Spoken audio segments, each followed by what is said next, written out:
The NHS turns 75 this week. Should we celebrate a cherished service free at the point of delivery, or do striking staff, record waiting lists and poor outcomes mean a change is urgently needed? That is just one of the things the people here want to discuss tonight. We are in Fleetwood, just up the coast from Blackpool. This area has had a Labour MP since 2015, but like every other week, our audience is a reflection of the wider national electoral map. It's a very lively programme tonight. The audience here also want to talk about Just Stop Oil protests, and do politics and social media mix? Welcome to Question Time.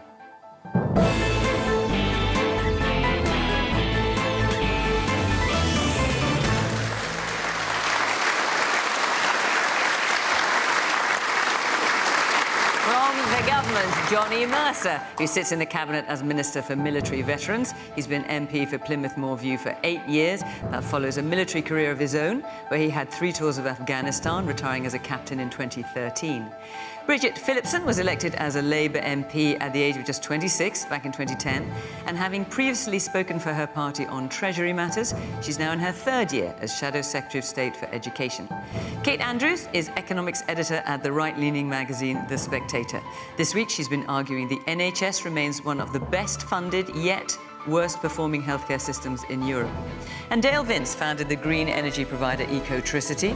He's donated to the Labour Party as well as other parties. Among other protest groups, he's a prominent financial supporter of Just Stop Oil, who campaign, sometimes controversially, against fossil fuels.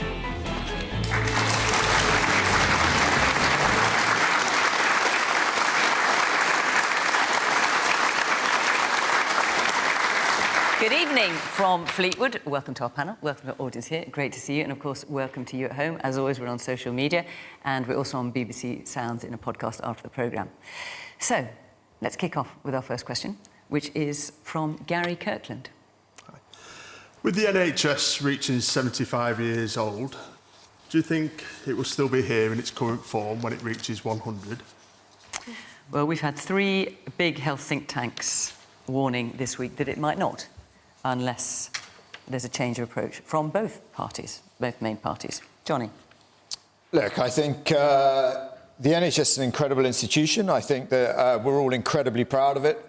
We all use it at really vulnerable times in our lives. I think that as time has gone on, clearly the NHS has changed in what it provides, in what it's expected to provide, as has the environment that it's operating in. If you look at how complicated treatments you can get on the NHS now, life expectancy has shot up since it started. So I think we need to think about it in a different way, and I think you saw a bit of that with the launch of the NHS task force last week. We do need to think about where the longitudinal sort of trends are coming from, if you like. How are we going to, what is the NHS going to look like at age 100? Of course, it needs to be free at the point of use for all those who need it. But all the other aspects to it require an honest and a sort of grown-up conversation about it. So what is that conversation, Johnny? Because what you're referring to is the plans for staffing the NHS, for having more doctors, more nurses, etc. That's something the government talked about this week. But in terms of other change, the question from Gary is, will it be here in its current form when it's 100? So free at the point of delivery, absolutely, comprehensively. Absolutely. OK, Bridget? The NHS is so precious to all of us, and I do believe it'll be here in 75 years' time, free at the point of need. But what I do think has to change is the way that we deliver care. We need to bring care much closer to people. We need to make better use of technology. And we need to allow people to get really early access to general practice in particular, so that they don't have to go to A&E. We see record waiting lists at the moment, people who are left in real pain, waiting for months and years on end. And that means they can't work. It has real impacts. And yes, the NHS needs to keep pace. And we Labour have set out a really ambitious plan around workforce reform, around training more doctors here, more nurses, more health visitors, care closer to people. But what we've seen over the course of the last 13 years is an NHS really brought to its knees. And if we want to make sure that it's fit for the future, we need to take longer-term decisions and longer-term planning, particularly around workforce, so that we can all be confident that in the years to come, the NHS will always be there when we need it. So when Tony Blair, for example, of course, former Labour Prime Minister, has talked this week about radical change to the NHS, for example, what he calls co-payment, so having a combination of free healthcare and some that is paid for, as we do with dentistry and eye care, for example. Is that something you can see that the Labour Party embracing? No, I believe the principle of access free at the point of need is what has built the NHS and made it so great that we know that however much you've got in your bank account, you can get the care you need, or you should be able to get the care you need at the point at which you need it. The sad reality is that after 13 years of the Conservatives, that isn't the case for people right now. I do think we need to make sure that we are keeping pace with the times, that we're using more technology, that we're making sure that care is much closer to where people are. The NHS hasn't been able to keep pace with that change. It's been under enormous pressure. But I think we can all take a real sense of pride in what all of us collectively as a country have built around the NHS. My grandparents came to this country, were nurses in the NHS and contributed, like so many people, to making it the brilliant institution that it is today. But that NHS of the 1950s that my grandparents helped to build, time's moved on. We've got to keep pace with the times. Kate, you've been writing a lot about this week. I think politicians across the political spectrum have done a great disservice to the public by pretending and coming to this fake consensus that the NHS is the envy of the world. It's not, and it hasn't been for a very long time under Conservative governments, under Labour governments, and the logical conclusion of telling yourself over and over again that this is a precious system. I'm not talking about the amazing doctors and nurses. I'm talking about the model, the structure. It's precious. We love it. Is that you wind up in Westminster Abbey, the Prime Minister, the Leader of the Opposition, members of the royal family, literally praying to it this week. When you have 7.4 million people on the waiting list, when you can't see your GP, when you are terrified that your cancer diagnosis won't be found in time. We talk about free at the point of use, we talk about universal access. These are incredibly important principles. Most of the developed world, apart from the United States, which is such an outlier, no one wants that. Most of the developed world has adopted those principles. But what good is it to say free at the point of use if you can't see your GP? It might be free when you show up, but you don't get to show up. And so many people in this audience, I bet, so many people at home have a loved one or they themselves are waiting to be seen. I think we've been terribly dishonest about this. We absolutely need reform. And what would you suggest, Kate? Paying for some of it? Sorry, what would you suggest? Paying for some of it? We already pay significant obviously amounts through of our money taxes, to the NHS. but in addition to that, top 6 funded country in the OECD right now, and these are the outcomes that we get.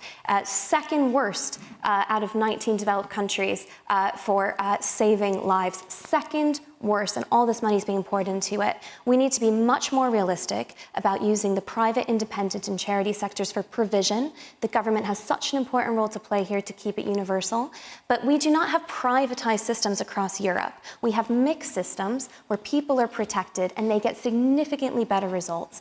And I have, to your question about whether or not it will be the same in 25 years' time, I hope not, because if it is, far more people are going to not only be on these waiting lists, we're going to have lost lives, and these are not statistics, these are people. This is life and death. It is the most important area of public policy, and politicians need to be so much more honest about this. Okay.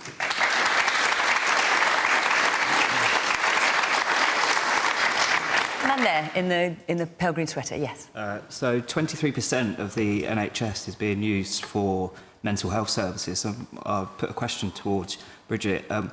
What would you do if you were in government as to help in education for mental health services in schools? Because mental health starts at a very young age, and from someone with lived experience, then goes right the way through to adulthood. Do you think separating mental health outside of health and social care and having its own budget to actually be able to counsel people in schools would be more beneficial and take some of the 23% of the use of the NHS and some of the strain off of that? Briefly, before I move on to the rest of the audience. I think early access to care and support and then to ongoing treatment is incredibly important. That's why I've set out that Labour would make sure we've got mental health support directly within our schools, so a trained mental health counsellor within every secondary school, but also open access mental health hubs so that everyone gets quick, ready access to that initial support at first. Some people will need longer ongoing treatment and support, but we all know that the sooner people get access, the more quickly we can get on top of problems. Woman here in the blue T-shirt. NHS stands for National Health Service, and I really believe that all of us should make sure that it never stands for no health service. And is that how it feels to you at the moment? There should always be, yes, oh yes. I've had people say that to me, you know, don't talk about the NHS, it means no health service because of their experiences in the past. But we haven't experienced that. That's why I really believe that, you know, we have to do everything we can to make sure that we always have a National Health Service. And when you hear what Kate is saying, for example, about more private provision, and not having it as it is now, but changing the funding model. What do you think of that? When you hear what Kate says about possibly changing the funding model? Yeah, I think it will change. It's got to change. But, I mean, people's illnesses are changing, but we've always had good things from the National Health Service. I had a heart attack and I was in and out of hospital within a week and everything was fine. My husband's had health problems. He was fast-tracked and within a week, everything was happening. Biopsies, you know, MRI scans, blood tests, everything. And we thought, well, you can't fault that, you know, because we were getting all that much care from everybody. The woman over there with the glasses. Both of the politicians on the panel have talked about increasing training. I just wonder how attractive you think that's going to be when people come out of university with a huge amount of debt to go into occupations where there's such a limit on how much the average person in that occupation earns. OK, I'll put that to the panel in a minute. And yes, let's hear from the... Lots of women in a row. Let's hear from the woman there in the denim jacket, I think you've got, yeah. How many of the panel have experienced going to their local A&E service and seeing all the difficulties that the staff there and the number of patients have in action? I just wonder if you're all speaking from experience of using the same local services that we all have to. And what's your experience been? It's pretty plenty of patients, far too many patients, staff who are absolutely run off their feet, people not getting the privacy of having a cubicle, being basically cared for in the waiting area, and staff coming and attending them and then going and attending other patients because there aren't enough cubicles to treat them. And that was certainly the last couple of weeks. OK, I'll come back to you in a minute, but Dare, we haven't heard from you. So the question is, with the NHS reaching 75 years old, do you think it will be here in its current form when it reaches 100? Yeah, first, just to say, I do have experience of being in A&E, and it was a terrible experience. The staff were completely overworked, and it was an awful thing. And I think that the NHS have been underfunded for the last 13 years, undermined by the Conservative government. I think the staff in the NHS have been treated terribly badly. They were heroes in the pandemic. Within 18 months, they became zeros when they wanted a fair rise in their wages.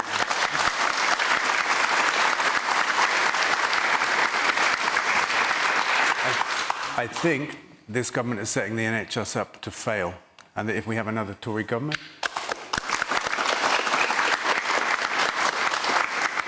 then maybe we won't have the NHS that we know now or remember in 25 years' time. I think that's possible. And I think privatisation just doesn't work, not just in health, but in water, in energy, in rail. Anywhere you look, privatisation.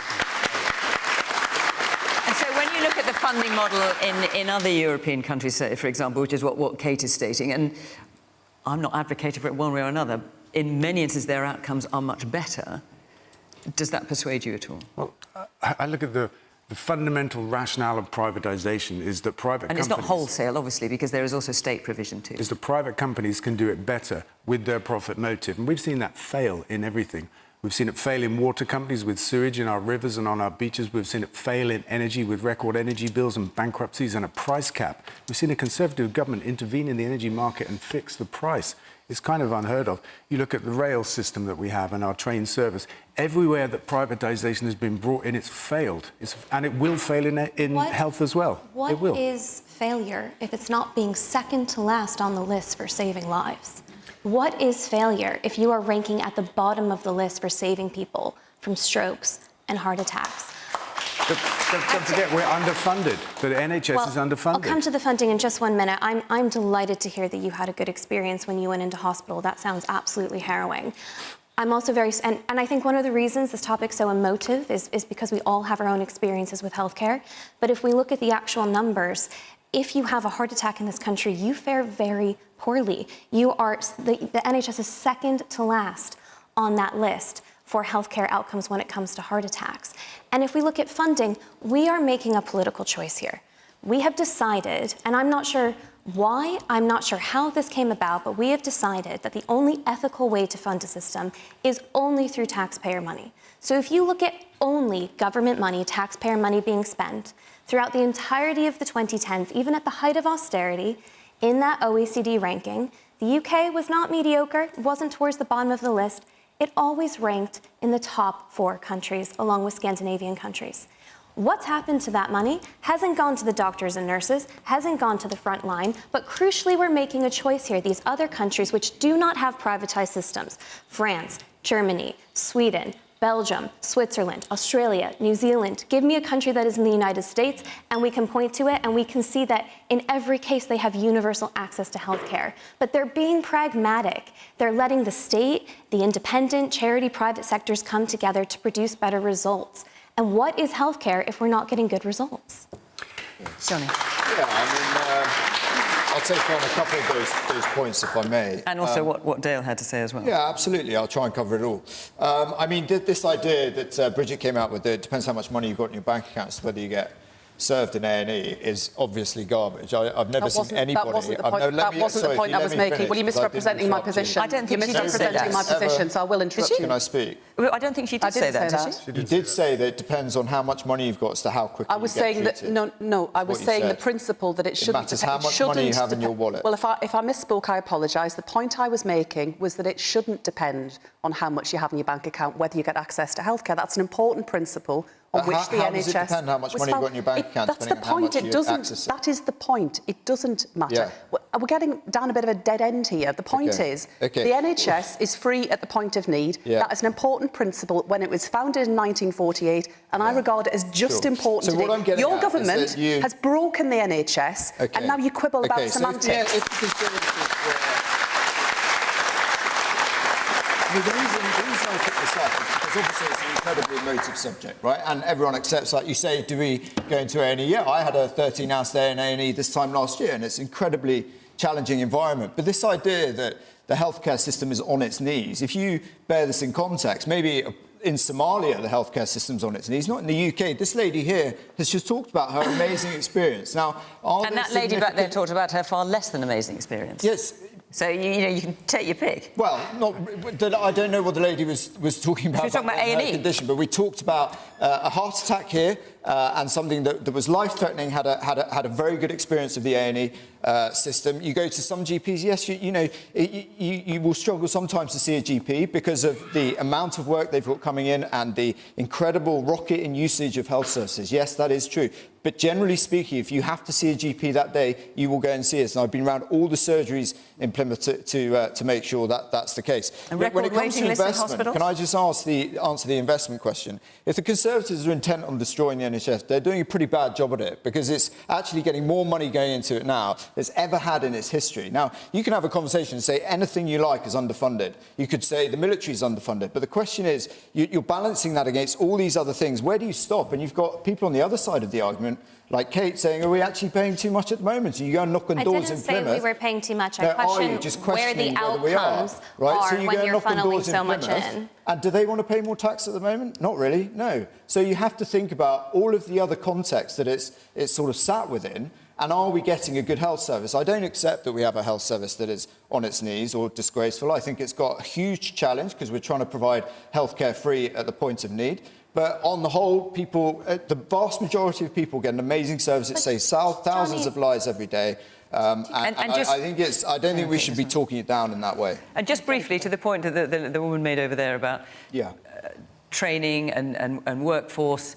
I mean, obviously, I'm sure everyone here would welcome the idea of having more doctors and nurses, but your point is, if you're not going to pay them anymore, how are you going to encourage them to do it? There's this conversation going on at the moment, isn't there, about pay levels and strikes and public sector pay. The number one challenge in constituencies like mine and households that I go and visit is inflation, right? The idea that politicians sit there and think nurses are not worth this or doctors are not worth this is a sort of, divisive stuff that we've heard just now about the Conservative Party. Actually, there's a huge problem with inflation in this country, and that is the number one thing that's driving the cost of living crisis in constituencies like mine. So it has to be balanced off, and the number one thing that's going to drive inflation is big public sector pay awards, and that is the challenge we're in. Nothing is black and white. It's all sort of shades of grey and trying to control both sides of it. As I'm sure you know, there are economists who would challenge the view that public sector pay rises fuel inflation, but I'll say that's enough said about that. Yes, Bridget. Taking a step back from some of that, just to say, yes, absolutely, the NHS matters to all of us. It matters to me. I've got young children too. You want to know it's there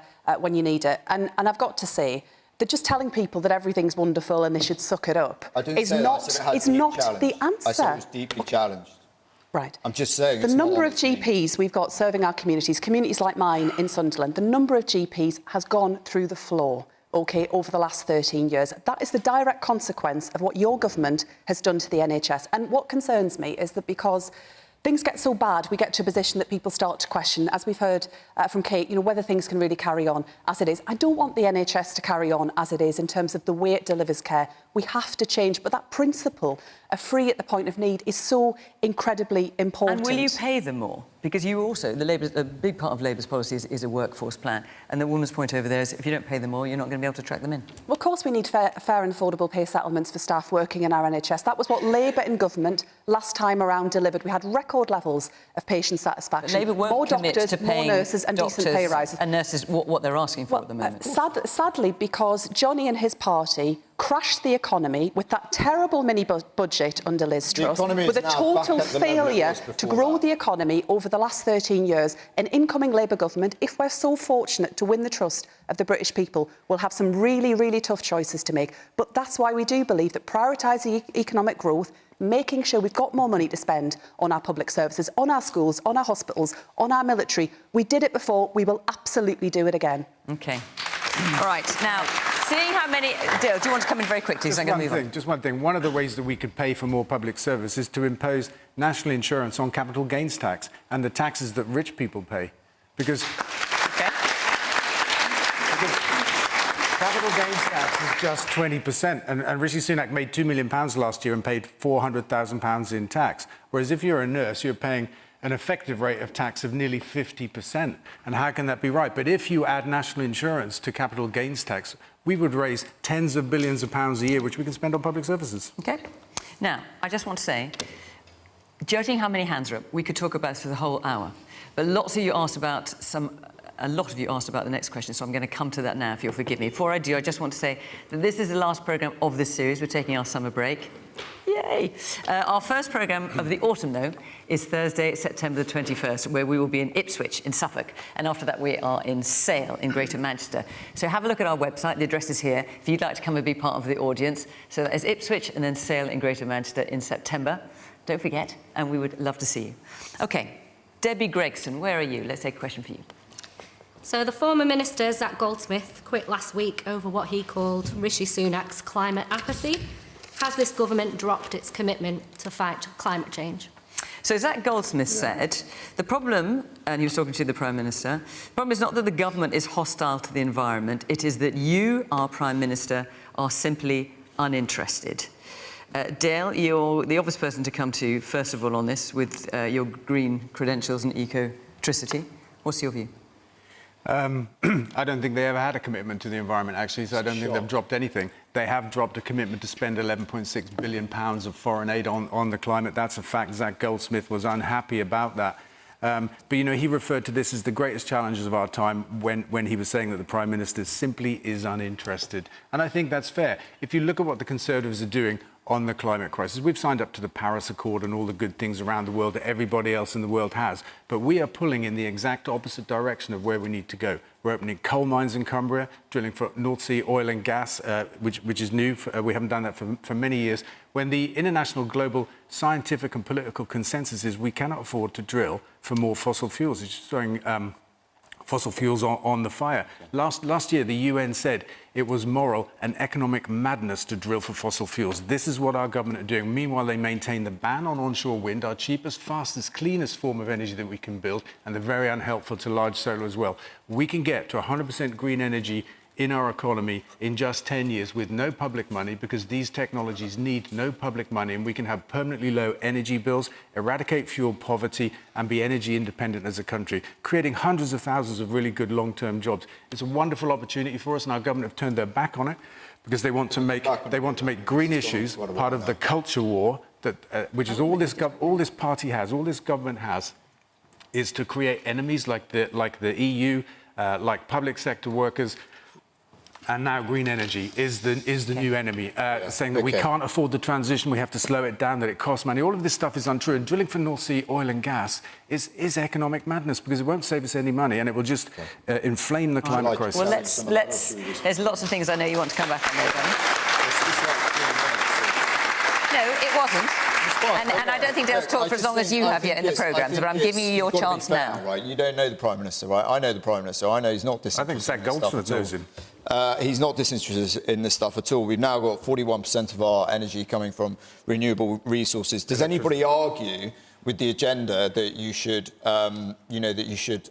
be more green, and that we've got massive challenges in the climate space and the climate emergency, and we've got to deal with that? Nobody disputes that at all. The question is, how do you get there, and the journey of getting there? And the idea that with what's going on in Europe at the moment, you can just cut North Sea oil and gas drilling. I mean, even the unions who are involved in this just say this is an absolutely absurd plan. Unfortunately, we don't live in an idealistic world where we can just cut all the cars, turn everything off, and go and build loads of wind farms. It doesn't work like that. No one disputes the end state of this cause. But firstly, the agenda that you just throw it up in the air and come back with all these green policies and forget everything else just doesn't work in the real world. I didn't say that. And secondly, no, you're saying that we need to go accelerate straight towards this green target where you are investing all this money in wind instead of drilling for oil and gas. No public and money. we're trying to become energy independent and get energy security in this country at the moment. And so cutting off those supplies is the complete opposite direction of what we're trying to do. So look, a lot of it's a balance, right? And Zach has his views, and he's left government. He's a very passionate individual on these issues, and I respect that. But it is not true to say the Prime Minister's disinterested in this stuff, and that is borne out by the evidence. Can I say one thing, please? Briefly, and then I must bring the rest. Every pound we invest in fossil fuels, if we invest instead in renewable energy, we get 2.5 times more jobs, and we get twice as much GDP growth. It's foolish to invest in fossil fuels. Bridget. So, I mean, Labour is saying that it doesn't want new oil and gas drilling, but nonetheless, if we look at Rossell, I think it's called, which is a new oil field which is being proposed at the moment, you're not opposing that, are you? We don't. Rossbank, sorry. Yes, an incoming Labour government would have a real push around renewable energy and around moving to clean energy. We've got a really big commitment around that. And the reason for that is that we want to cut bills, we want to create jobs, and we want to make sure that we're not so exposed in the future where it comes to energy security. We've been living through a cost of living crisis where we've all seen a real big spike in our gas and electricity bills. And the reason for that, the reason we're so uniquely exposed, is that we aren't doing enough to protect our own energy security here. We've been too vulnerable to international shocks, to Putin's aggression. We need to generate more here, and that's what Labour's plan is all about. But I think there is a really great opportunity in responding to this big, kind of very terrifying prospect of climate change to create more jobs in communities like Fleetwood, in coastal communities, in former industrial communities, like my part of the world in Sunderland. I think it's a really big opportunity if we want to harness that. But the people who interrupted jobs and give people the skills. people who interrupted Keir Starmer earlier today, and you were at that, it was a big education announcement this morning, Green New Deal. They don't seem terribly impressed with Labour's proposals. Well, that's their right. We're a democracy. People can express their views. I have no issue at all with young people being passionate about what they want to see change in the world. That's fantastic, great. But we have a really big commitment around the shift that we need to see towards net zero to make sure that our children and our grandchildren live in a better world.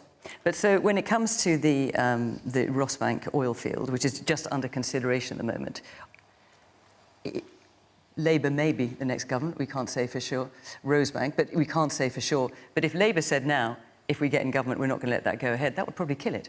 But you're not prepared to do that. Because we need to manage this transition. We've seen in the past, and my community lived through it, we saw in the past what happened when you rushed very fast without government planning, where we saw the big shutdown of major industries. We need to do this carefully, but there is a real opportunity to create jobs. This is for communities, I think, that really need those well-paid, highly skilled jobs. Man there in the blue sweater. If I understand the gentleman correctly on the end, he's saying that we could be totally green energy in 10 years. What are we supposed to do for the next 10 years? Do I turn off my gas boiler at home and freeze? Do I not drive my car? But let me get round It's to not realistic. Okay. Stop oil trying to get us from going to sporting events and everything else. It's not realistic to stop for 10 years. Okay. The woman there in the white shirt. All this talk going on about the climate change, all the strategy, I cannot understand why all the thousands of houses that are being built all around the country, it's not stipulated that they put solar power on them. It's just built into the houses. It helps the environment and it helps the people that live in them. Okay. And the woman right at the back there. We keep hearing all this talk about it creating more jobs, but how's it going to create more jobs in a workforce that's already not got the skill set? Where's the funding going to come from? How are you going to enrol people in education ways into that sort of field? Specifically in engineering, you'd need people to operate that machinery, etc. Where's it coming from? Because you're already failing to support the existing economy in those sort of sectors. Okay, Dale, there's lots of questions. I'm going to come back to you, but just let me bring Kate in. So where I think I agree with Dale, correct me if I'm wrong, is there is a huge win for the government here. It would be difficult to do politically, but it would be life-changing for all of us, and that would be to shake up and liberalise the planning system. It is taking over a decade to build energy infrastructure that should take a matter of years. And Dale says we don't need that much state money, and I think there's a lot of truth in that. You have private businesses that are lining up to invest. They know this is the future, but there's so much uncertainty around whether or not they're going to be able to build, whether or not they're going to be able to complete their project. So there is a massive win if the government wants to show that it's serious about net zero, that it could do on the planning side. And I think that would be hugely welcome. But of course, in the past year, there has been a shift in priorities from things like net zero to the cost of living crisis. And I think that's quite right, as the gentleman just said right there. I mean, people are already deeply concerned about their monthly bills, let alone people asking them to make even bigger sacrifices right now. Inflation is sky high, it's stubborn, it's not coming down. Interest rates are also starting to bite. This is not the right time, I don't think, to be asking people to make the kinds of changes that Just Stop Oil want to see that would reduce our living standards. I mean, carbon emissions in the UK currently are back down to where they were in the Victorian era. They've fallen by about 47%. We are already making great strides through those wonderful technological advancements. This country is dedicated to going green. We do not have to reduce our living standards and dramatically change the way that we live to succeed in this. But there are things the government can do around planning. Let's get building, and that would really show a commitment to net zero. Okay. Dale, let me come back to you. So 2 points. One, what are we supposed to do in the meantime? And also, you're making a point about the Just Stop Oil protest, and of course, you are one of the funders of Just Stop Oil. And I know you fund other things as well. And you're making the point at the back there about training. How are we going to train all these people to do all these jobs? And who's going to be paying for that? And there was a third point about new housing. Why it doesn't have solar panels? I can tell you why. Because David Cameron took it away. There was a code for sustainable building that was in place. It had been worked on for years by the building industry. And just before it came into being, David Cameron took it away. He called it green crap. It was one of the things he killed off along with onshore wind. The other question, nobody is saying we have to give up living for this 10-year transition. It's about turning one thing up and one thing down. It's about not investing in new fossil fuels. We know we can't afford to burn them. It's investing instead in green energy, where we get more jobs and more GDP growth. Fossil fuels can't give us energy independence because it'll take 4 years, for one thing, to get anything new out of the North Sea. And once we've got it, 20 years later, it's gone. Fossil fuels are a single-use fuel. And what about the man's point about the protests? Because obviously we saw protests at Wimbledon just yesterday. Yes, renewable energy. The Ashes. Yes, well... I've got to say this. I know, but I can't just give you an unlimited platform, Dale. You also need to address the questions. Such a big... I'm addressing all the questions. Well, you missed the House question. OK, no, and I'm glad you reminded me. But what about the protest point? What was the point? The point was you were saying that you were not enjoying the fact that sporting events were being disrupted. I understand, but look, if you look at Wimbledon yesterday, rain stopped play more than the protesters did, right?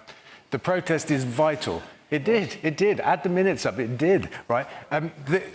There's a lot of fuss in our country. But we can't actually stop the rain. But Well, actually, it's a decision to go and spread jigsaws all over the court. If you look at what's happening in the climate crisis, we're creating more rain, more events of rain and intense rain. So this is the climate coming home to roost in sporting events, and that will be a big deal. But just to be clear, so you support what happened at the Ashes when people invaded the pitch and going on? There's a great harm going on in the world. The climate crisis, according to the UN, has already killed 4 million people, and every year it makes 20 million homeless. Right? That's a real disruption. Okay, and what about the point at the back? Because this is going to turn into Dale Vince show, and I don't want that to happen. The point about who's going to pay to train all these people? Transferable skills. In the oil and gas sector right now, we've got so many engineers that have transferable skills into the renewable energy sector. Johnny. It's not a problem. You are desperate to come back in, Firstly, with what Bridget said about the Labour Party, I mean, it's all like apple pie, right? We all want our kids to grow up in a greener future. No one disputes that. The trouble is you can't commit to one side of the argument or the other. You get funded by Just Stop Oil, right, which you're not going to give back. Is Keir Starmer give back his money to Just Stop Oil? What are you talking about? That's just categorically No, it's not. You give money to... Yes, that is not the same thing. That's such a twist. That is not Johnny, the come same on. You give money, thing. don't you? You give money to Keir Starmer and Angela Rayner, Did you hear what you just said? Funding the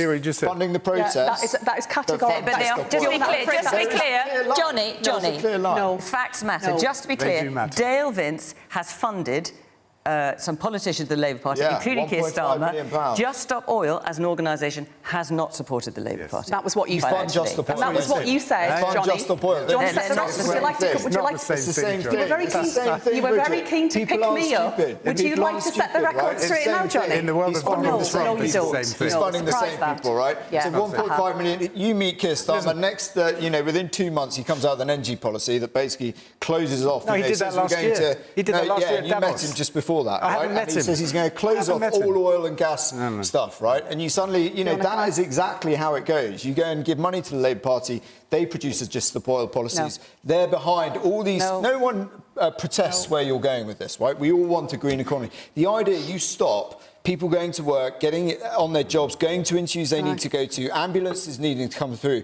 No one is going to come with you on that journey. Right? And it's incredibly arrogant to think that your cause is so much more important than everyone else that you have a right to stop people going to an interview or stop people going to jobs. It's not my cause. It's everybody's cause. It is your cause. You're funding it the whole time. All this stuff comes from money and it goes directly to the Labour Party. You're so careless with what you say. Right, so you've just, again, misrepresented the position, but I condemn the tactics of Just Stop Oil. I don't support them. I think their tactics are wrong. I think their tactics are counterproductive. However, we do face a really big challenge as a country, and reducing it to this level of puerile debate and politicking, I'm afraid, does us all a disservice. This is a big challenge. We've got to grasp it. Okay. Right. Shall we take another question? I think we should. I like this topic. I know. I know, Dale. I like it too. But there are other things the audience want to talk about, which is not dictated by you. Andrew Chapman, where are you? With local authority funding being squeezed and teachers on strike, what should be done to ensure our children get a great education? OK, obviously I'm going to come all around the panel. Bridget, I'm going to start with you because you've been talking about this a lot all this week. Yeah. So what should be done to ensure our children get a great education? What I've been setting out today with Keir Starmer is how Labour will make sure that no matter what your background, you get the chance to get on in life. You know, we tell our kids, if you work hard, you'll have every chance to succeed. But sadly, increasingly, that isn't the case. I want to make sure that class is no barrier to getting on, that if you work hard, you succeed. And what we've been setting out today around how we'll deliver that is making sure we have more teachers in our classrooms, that we support them to stay there, that we've got better help and support within our schools, breakfast clubs, mental health support, all fully funded and fully costed.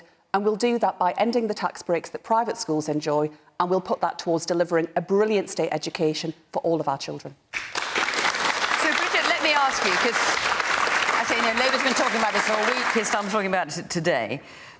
One big issue is the retention of teachers. Yep. Obviously, teachers are striking. They struck yesterday in England. They're striking again tomorrow over pay and a number of things. A third of teachers, of new teachers, leave the profession within 5 years. How is anything that you're proposing going to keep teachers past 5 years? It's a really big challenge, and I'm really concerned about the retention crisis that we see in our schools. So what are you proposing about it specifically? Absolutely. We've got lots of plans to make that change. What are they? Well, if you'd allow me to answer the question. OK, well, let's let Bridget answer. Teacher retention, what are you going to do about it? So we will bring in teacher retention payments. So at the end of 2 years, when teachers have completed their first 2 years in the job, there'll be an extra incentive payment to recognise their professionalism and all of the work that they've put in. We'll bring together a very complicated landscape around incentive payments to make sure that it's more straightforward. We will bring back qualified teacher status for all of our teachers coming to the classroom. That's not going to help with retention, is it? So in terms of, as far as I can see... Well, no, I've said we'll deliver retention payments at the end of 2 years. And after 2 years? Because a third of teachers leave after 5 years. Yeah. So if you pay them more money after 2 years, what do you leave for the rest of their careers? Of course there is more to do. I want us to do more, but we need to get our economy growing in order to do that. We would face some really tough choices about what we do as a government, but education will absolutely be a priority for an incoming Labour government. We saw the difference last time around where it comes to teacher pay as well. So under the last Labour government, teachers saw real terms pay increases. What we've seen this time around is a 13% real terms pay cut for teachers since 2010. And we've seen a total failure on the part of the government to negotiate, to get around the table and to stop industrial action going ahead. I want our children in school. They've missed out on a lot, but the government should publish that peer review body report and get around the table and negotiate. Can I ask, have we got any teachers in the House? Right, oh, quite a few. OK, so the woman there, to begin with, just a bit further forward, what would... In terms of teacher retention, there's lots of issues, of course, with education. In terms of teacher retention, what do you think should be done? Well, it seems unfair that retention payments should be given to people just after 2 years. So I've been teaching for 14 years now. I absolutely love it, and I wouldn't want to do anything else. But it seems unfair that people that have just joined the profession are being given some benefits. Well, what about the people that have been doing it for a long time? OK, and let's hear from another teacher. The woman... Oh, actually, there's a woman we haven't heard from there. Yes, let's hear from you. We haven't heard from you yet. I just think that it's pretty ironic that the member from the Tory party sitting there asking Bridget what she plans to do when we have the public review body that have agreed to a 6% pay rise, and the Tory party are refusing to sit with the NEU and discuss the plans to increase teachers' wages. OK. We don't... There have been lots of reports that it may be 6%. We don't know for sure, because, of course, we haven't... Well, come to Johnny and you can ask me. Don't ask me, I can ask you. Is it 6%? That's not come out. That's not been published. So but you must have an idea in the cabinet. No, I don't have an idea. And also, the idea that the government has not sat down and talked to teachers again is, I'm afraid, just simply not true. When it comes to education, again, we get lots of warm words. I want our kids to have a great future. Who doesn't want their kids to have a great future, right? Under this government, the amount of good or outstanding schools has gone from 68% to 88%. There are 30,000 more kids in good or outstanding schools in Plymouth, in Devon and Cornwall at the moment, right? If you look at the life chance agenda, which is things like I'm interested in, the opportunities for kids in Plymouth, the single biggest factor that improves their life chances is someone in their family having a job, and workless households has gone through the floor. So there's lots of things to this that you can actually point to where education standards have gone up and kids have got a much better offer than they have in 2010. There are huge challenges, I don't dispute that. But the idea you can say, well, we're going to give £2,000 to teachers for the first 2 years and then we'll just have to suck it and see. It's not professional, it's not good politics, and it's not going to do anything for the life chances of children in my constituency. What would the Conservative government do? You've seen it's all around the standards in schools, right? And the opportunities we give our kids in these communities, and they have gone right up under this government, and you cannot dispute that. We're, the best readers in the West now, thanks to the hard work of all these teachers and the amazing job they do every day going into school with children. So, look, we're in a good place on this. We can always do better, but it is a transformed landscape. And to pretend, that is the 6th time the Labour Party have committed to spend this money from private schools as though we're all stupid and we don't. No, but your colleagues do. You're part of the Labour Party, right? No, There's 6 times here, right? Extracurricular activity, mental health workers, 5-year post-pandemic catch-up programme. We all want those things, but you can't commit the same amount of money 6 times. No, we haven't, expect Johnny. people to take you seriously, because they just won't. They have. I've got them all here, and that's what you've done. I'm the Shadow Education Secretary. I know what I've said, and I haven't said that. If you want things actually done, and you want your kids to go to a better school, vote Conservative. If you don't, and you just want to hear mother hen and apple pie, then vote for the Labour Party and your kids' education will get worse. I'm afraid that is just not correct. We haven't. Well, it is true. Can I answer? Can I please answer? But you're just going to say it's not true. No, Johnny, let her answer. I'm sorry.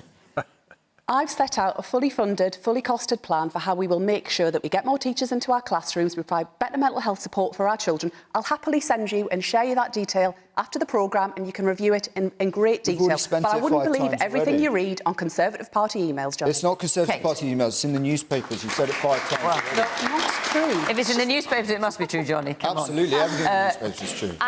I'm not sure the money is going to be there at all. I like some of the policies that Labour announced today, especially around improving speaking skills and encouraging kids to speak up. I think that's actually really crucial for later on in life. But I think that, the biggest policy we've had on education so far from the Labour Party is to add VAT to school fees. That's going to reduce choice, and that's a crucial part to the gentleman's question about how we improve education, we improve choice. The Independent Schools Council estimates that up to 25% of pupils may be pulled out of fee-paying schools, which means not only do you lose some of that revenue from the VAT increase, but now the taxpayer is picking up the bill. And in that scenario, you could end up with very little money at all that you have pledged to give teachers these one-off bonuses. And I agree with you, I think a one-off bonus is not the right way to do it. If we're going to increase teachers' pay, let's do it through their salary. The way we can really sustain that is to grow the economy. And I'm waiting to hear from both the Conservatives and from Labour what their growth policies are. But I think the Labour Party should be very careful when it pledges money that it's not so obvious it has.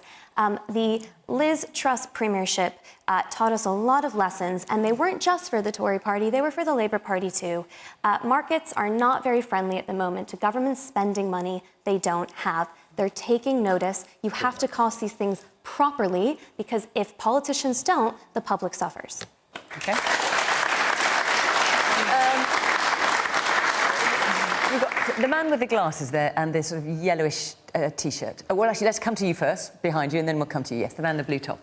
The lack of support for teachers just doesn't stop at kids not receiving a good education.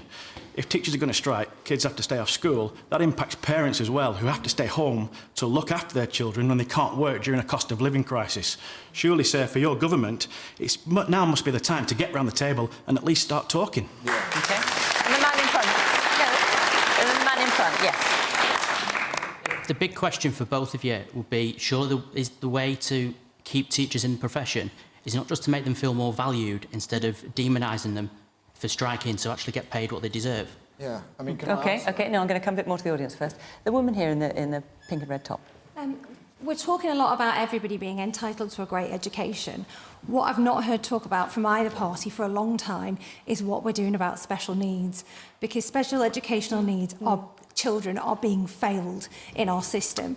The dyslexia screening bill, nobody's talking about that anymore. Dyslexic children are not getting identified, they're not being picked up, and the government are failing them. Okay, I will come back to you both on that. Dan, I need to bring you in here. So the question is, with local authority funding being squeezed and teachers on strike, what should be done to ensure our children get a great education? Yeah, I think funding is a real problem. I mean, some of the things I've funded, apart from Labour and Just Stop Oil, are breakfast clubs in schools, for example, food banks, which I know Johnny thinks are a personal choice, because he doesn't... I'll let you answer that in a minute. And I've just funded the local school where my boy goes, because I had a conversation with him and he said, look, we don't have paper at school anymore and we're not having practical lessons in chemistry and physics because of a shortage of funding. So I had a chat to the headmaster and he said to me that there was a recent pay award for teachers that the government imposed on schools and said it was fully funded. He said to me it wasn't fully funded and therefore we've had to find £20,000 out of our budget, which we just can't find. That's imposed on schools by central government. And there's a real funding crisis in schools. That's my personal experience. And where do you think the money should come from to pay for it? It should come from central government. You know, from taxation? Absolutely. Are people paying more taxes? Yes, the rich, right? Because we could raise £50 billion a year if we just more fairly tax people with more than £10 million in assets. And you know, it's not like an unfair thing to ask for. If you're a nurse, you're paying nearly 50% of your income in tax, and if you're Rishi Sunak, you're paying 20%. And any kind of millionaire, capital gains. But this is money that you don't earn with a pair of hands. It's money that you earn with money. Why do we tax it at a lower rate than money made with a pair of hands? I think that's fundamentally wrong. Okay, if I can come back on a couple of those points. If you look at the policy difference that has made the biggest difference to poorly paid people in my constituency now, your tax-free allowance in 2010 was around 6,000. It's now £12,500. Okay, the minimum wage was actually brought in by this government. The working wage is going up to £10.46 later this year. It wasn't. It was brought in. The living wage was brought in by this government. Labour brought in the minimum wage. Yeah, you said minimum. No, the living wage. I meant the minimum. living wage. Okay, right. I meant the living wage was brought in by this government, and that's going up again this year. These policies have a really clear impact in some of the most deprived constituencies that I represent. But if I can come back to teachers, okay, teachers, there are 27,000 more teachers in schools today than they were in 2010. If you want to see how Labour runs a teaching, the education economy, go to Wales, because they've worked really carefully to get themselves to the bottom of the rankings, and they've got fewer teachers now than they had in 2010. That is some achievement. So, you know, you can hear all this stuff. We all want a brighter future for our children. I don't dispute that. And anybody can say that. It's a question of how you actually do it. And, you know, on tax, it's the same thing. We all want, you know, everyone wants to tax the rich more and give it to the poor. Nobody disputes that. This idea that people... They do. You're in government, do it. No, but the idea you can do that, it's a binary choice, is like student politics. It's not at all, because it's all about getting money into the country, investment, making public services work better, life chances for our kids. That's what it's all about. It's not solely about just taxing the rich. It's about creating a country where opportunity is equal for everybody. We've got about 10 minutes left, and I want to take one more question. Did you just want to reply to the Labour point about Wales? Just very briefly say, I completely agree about the point of valuing and respecting teachers. I think we do have to really change that relationship. The government, you know, coming out of the pandemic, during the pandemic, said lots of incredibly dismissive things about the brilliant work that teachers do. And I recognise the point about making sure that we're supporting teachers right throughout their careers. And the point around incentive payments at the end of the first 2 years is an important starting point. I've got to be upfront. I can't. If we were in government, we couldn't fix everything overnight. But this is a starting point. We need to value and respect teachers for the amazing work they do. I've met with so many across the country in my time in this job, and we need to do things differently as a government. And in terms of Johnny's comments about the performance of education under Labour in Wales, are you proud of that record? To pick up on the figures specifically that he was talking about, we have more teachers in England because we have more children in England, and the figures in Wales are not as he describes, I'm afraid. It's just factually inaccurate, as we've heard. All right, I think let's leave it there. We've got one more question, which will maybe come back on something I know you want to talk about, Johnny. Stephen Coombe. We've got about 8 minutes or something. Stephen, let's hear from you. Is social media good for discussing politics? Right. Is social media is social media good for discussing politics? Is it a good forum? So, Dale, you mentioned something about that you had said on social media about food banks. About food banks. Yeah, being a personal Remember choice. that? Or shall I remind you? Service personnel should not be using food banks. Right, and then there was a bit of a storm about it on social media. Do you want to clarify what you actually said? It was then cut to say people who use food banks and poverty's a choice, which is obviously garbage. And I've worked 8 years solid now to try and fight poverty and life chances and social injustice in Plymouth. So, you know, service personnel should not be using food banks because there are all sorts of systems in place to support them. It's just, you know, the facts of the matter. Obviously, it gets spun up by Dale and others that, you know, because I'm in the Conservative Party and, you know, the Conservative Party's got its agenda. But that is social media, that is modern politics, and that's what you have to take on the chin. So when you responded to criticisms of your comments, some of which, as you say, were misinterpreted, and you said on social media, in response to the outrage, you said, I'm enjoying the collective bedwetting on this. Yeah. Is that... Yeah, because... Is that a useful way to discuss politics, what people do is they try and outdo each other, right, and how outraged they are about something that never happened, right? That is collective bedwetting. It never happened. So, you know, there's this kind of culture on social media to become more and more outraged and say the most appalling things without any accountability whatsoever about... as I've said, something I didn't say, and is completely opposite to my political agenda. So, yes, that is the bad side of social media. It's actually a very good thing as well. It gives people a voice, but I think it's a balance. I've been on the rough end of it this week. You know, obviously, it doesn't really bother me. I think that's part of being in the political sphere, and we've just got to work harder to try and get our arguments over in a positive way. So, Kate, is social media good for discussing politics? And I don't think I'm betraying any confidence to say that, as happens with many people that come on this panel, when you, for example, go home tonight, there'll be all sorts of stuff on social media, and lots of it not very complimentary. There were thousands of comments before I came on the programme, and I hadn't said anything yet. So is it good for discussing politics, Twitter? It's given its brevity and how there can be pylons. It's horrible for discussing politics because, look, this panel's been punchy, punchier than most, I'd say, tonight. But when you are face-to-face with a person, you treat them very, very differently than how a lot of people think it's okay to engage online.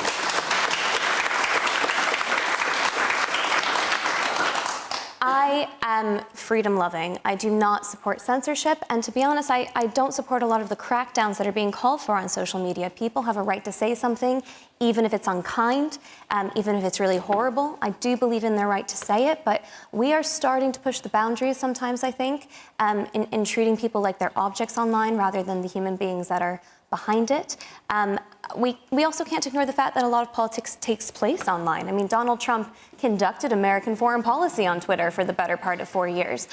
So, you know, it's not something we can get around. You know, it's not something that I want to crack down on when it comes to free speech. But it is absolutely a call, you know, to remember the human beings, I suppose, behind those accounts. Okay, woman back there. Johnny, you've talked about your love of wild swimming on social media. Given the amount of raw sewage in the sea at Fleetwood, I just wondered if you brought your swimmers.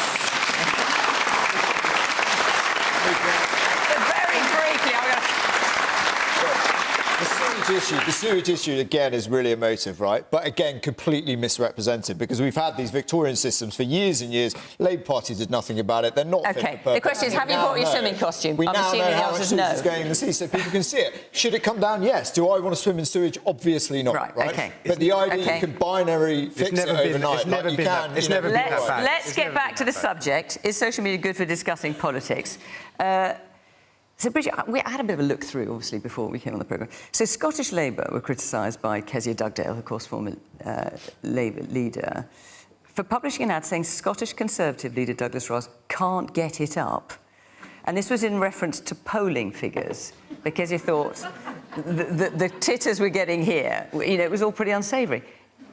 Is that a good way of discussing politics? Stuff like that on social media? I confess I haven't seen this particular advert, although the audience seem to quite enjoy it. I think they're just responding to what it's, you know, to just the words themselves. I haven't seen it. It doesn't sound to my taste, if I'm honest. But I think social media is a really important way for politicians in particular to be able to reach a wider audience, the people that we represent and the public more widely. But I think Kate's absolutely right that, you know, sometimes the level of discourse online can be rather unpleasant, and people say things online that they probably wouldn't say to your face. If you're prepared to say it to someone's face, then I think by all means say it online. But if in the cold light of day you think, oh, then probably don't. And some of it is unpleasant, personal, nasty. Let's debate the subject.